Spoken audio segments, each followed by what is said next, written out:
குர்ஆனில் அல்லாஹ் சுப்ஹானஹு வ தஆலா ரெண்டு வகையான சோதனைகளை பற்றி பேசியிருக்கிறான். ஒரு வகையான சோதனை பாவம் அநியாயம் செய்கிறவனை மட்டும் வந்து பிடிக்குகின்ற சோதனை.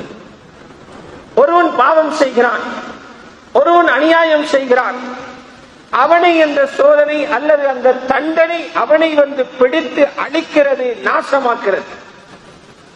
இதனை எல்லோரும் பயப்பட வேண்டிய தேவை கிடையாது, அவனோடு முடிந்து போகும்.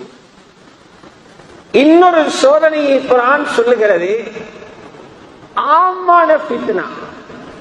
அநியாயம் செய்தவனுக்கு மட்டுமல்ல, அநியாயம் செய்யாத, அநியாயம் என்ற சொல்லை வாயால் மொழிய தெரியாத குழந்தைகளையும் பிடிக்குகிற ஃபித்னா. அல்லாஹ் சொன்னான், இதை பயந்து போங்க.